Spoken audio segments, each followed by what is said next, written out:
Praise the Lord. கர்த்தருடைய பரிசுத்த நாமத்திற்கு மகிமை உண்டாவதாக.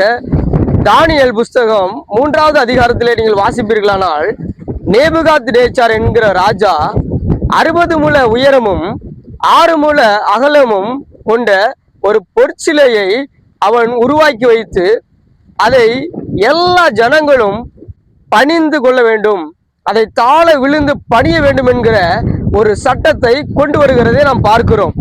அங்கே தேவ மனிதர்களாகிய சாத்ராக், மேஷாக், ஆபேத்நேகோ என்கிற ஒரு 3 புருஷர்கள் அங்க இருக்கிறதை நாம் பார்க்கிறோம். உடனே அந்த ராஜா வருகிறார்.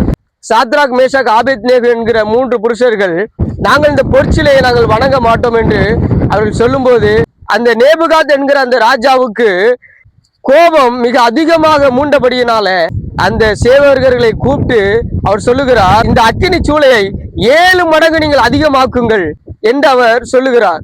அவர் சொல்லுகிற அந்த சூழ்நிலையிலே அந்த அக்கினியானது சாதாரண அந்த சூடை பார்க்கிலும் 7 மடங்கு அதிகமாகிறது. அந்த அக்கினி சூளையிலே கொண்டு போடுகிறார்கள். கொண்டு போகிறவர்களே கரிந்து போகக்கூடிய லெவல்ல அந்த அக்கினி சூளையின் அந்த தன்மையானது இருக்கிறது. ஆனாலும் அந்த சாத்ராக், மேஷாக், ஆபேத்நேகோக்குள்ள ஒரு விசுவாசம், ஒரு பக்தி, வைராக்கியம். நாங்கள் ஆராதிக்கிற எங்கள் தெய்வம் எங்களை தப்புவிப்பார், அவர் தப்புவிக்காமல் போனாலும் சரி, நாங்கள் இந்த சிலையை வணங்க மாட்டோம் என்பதாக உடனே அவர்கள் போடப்படுகிறார்கள். சாத்ராக், மேஷாக், ஆபேத்நேகோ அந்த அக்கினிக்குள்ளே நிற்கிறார்கள்.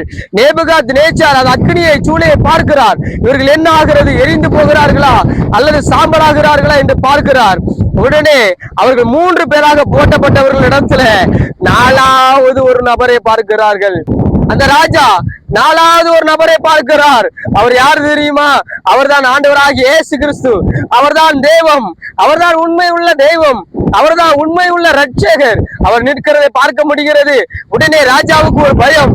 நான் 3 பேரை தானே போட்டேன், 4வது ஒரு நபர் யார்? அவர்தான் ஆண்டவராகிய இயேசு கிறிஸ்து.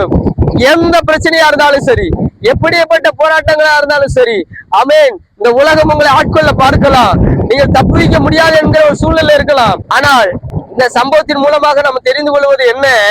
அவர் நாம் ஆராதிக்கிற நம் தெய்வம் நம்மளை விடுவிக்க அவர் வல்லமையுள்ள தெய்வம், நம்மை தப்புவிக்க அவர் வல்லமையுள்ள தெய்வம். நீங்கள் அவரை மட்டும் நம்புங்க, அவரை மட்டும் விசுவாசிங்க.